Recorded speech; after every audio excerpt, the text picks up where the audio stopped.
Video games have no shortage of badass moments, but today we're going to talk about the most badass, and we're going to steal from What Culture Gaming again, and nobody's going to say anything, right? Good. Last stands. Everyone knows about the 300 Spartans and their last stand at the Battle of Thermopylae, but let's talk about some video game last stands. Let's get started. When I think of a last stand in any kind of media, there's always a semblance of victory behind it.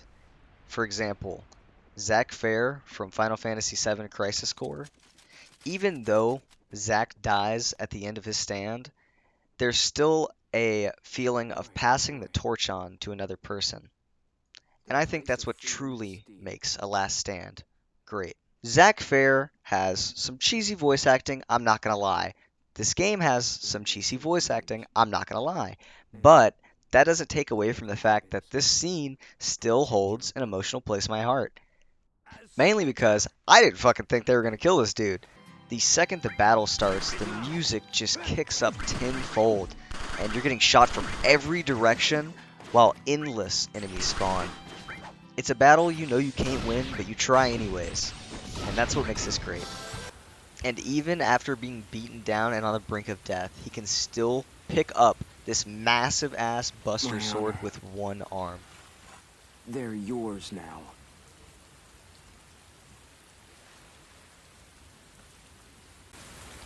I'm your living legacy.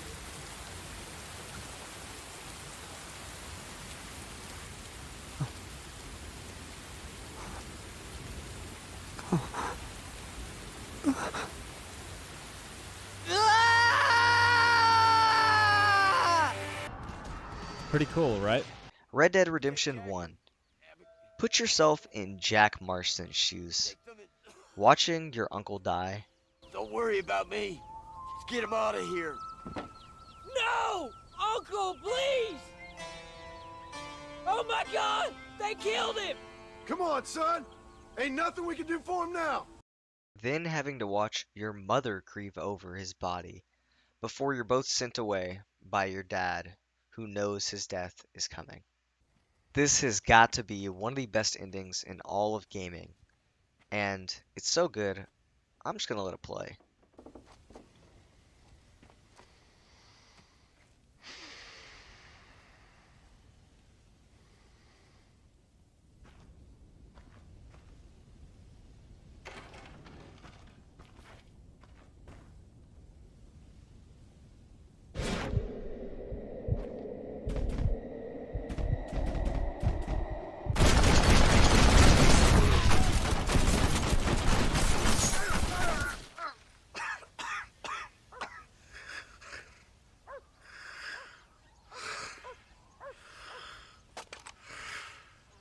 This scene hits really hard after you play the entire game as him.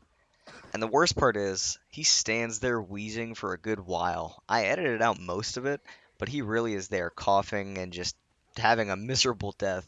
I'd be lying if I said I didn't cry the first time I saw this death.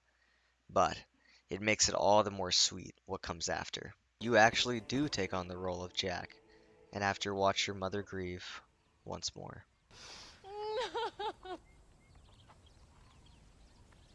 You bury your father and grieve over him with your mother. Then boom, you get a time skip and everything flips on its head and you're like, what? I thought John was dead, but you're actually playing as Jack and he just looks like his dad now. So yeah. Oh yeah, and your mom died. And this is the semblance of victory I spoke of at the beginning. Somebody to carry on the torch. Keep fighting for you after you're down. And that's exactly what Jack does for his father here. You sent him to do your dirty work. Then you shot him like a dog. And I'll shoot you like one too, you little piece of trash. Now get out of here before I kill you as well! I ain't going nowhere, old man.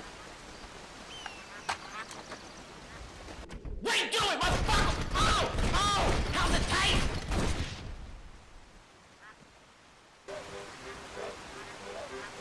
Moving on from Red Dead Redemption, The Walking Dead game. Yes, I loved this game when I first played it, and some of you guys may say, oh, it's not a last stand, Lee doesn't die. Suck my dick, nigga! And the song for this part is literally called Last Stand. So basically, Lee is trying to save Clementine because she got kidnapped by this weird ass looking dude, and I don't trust him, and he did it for I don't fucking remember why, to be honest with you. But anyways, he has to go through this big horde of zombies, and he's already been bitten, so he just says, I don't give a fuck. Followed by one of the most badass scenes I've ever seen in any Walking Dead series. I'll let it play.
The reason this scene is so badass is because the survivors had literally been getting bitched on the entire game by every walker in the whole game. Like, they couldn't take anything on.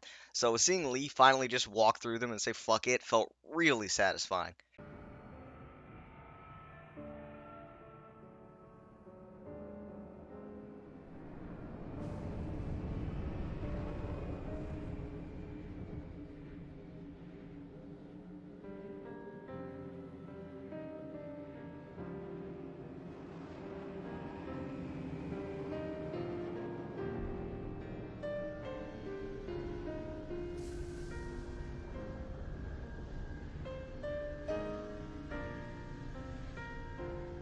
You spend all of Halo Reach watching each and every one of your comrades that you've gotten to know die, systematically being picked off one by one until there's none left but you and two others.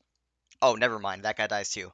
But at least you still have this guy, and he's gone on a ship. Okay, well, that's okay because you can still get on that ship with him, and you have to stay to protect the ship. Never mind, you're fucked also. That's what makes Halo Reach so special. Unlike the other games, you know from the beginning that you're fighting a losing war. This is a war where you don't have enough soldiers, you don't have enough budget, you don't have enough support, and there's nothing you can do except hold off a little bit longer. Halo Reach stands out to me, not just the story compared to other games, but the story compared to other Halos even.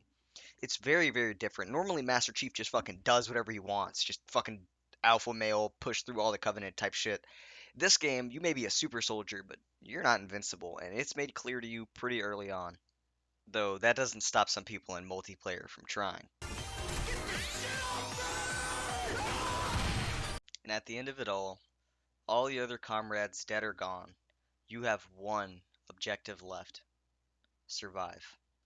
The more you get shot, the more cracked your visor gets, until eventually you decide it's best to take it off and go out with your enemies seeing your eyes.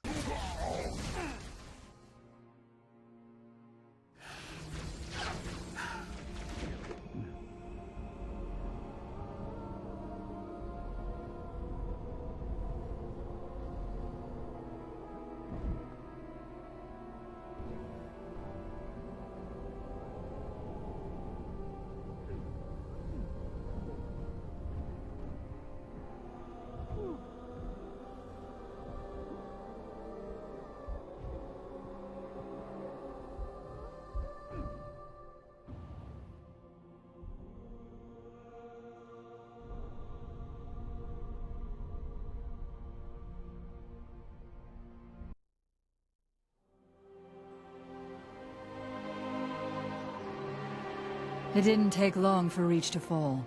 Our enemy was ruthless, efficient, but they weren't nearly fast enough. For you had already passed the torch, and because of you, we found Halo, unlocked its secrets, shattered our enemy's resolve. Our victory, your victory, was so close. I wish you could have lived to see it. But you belong to Reach. Your body, your armor, all burned and turned to glass. Everything. Except your courage. That you gave to us. And with it, we can rebuild. Thank you so much for watching all the way to the end. Subscribe for more random content uploaded on a random basis. Bye. I hope this romantic girl my life, surrounded by couples all the time. I guess I should take it as a sign.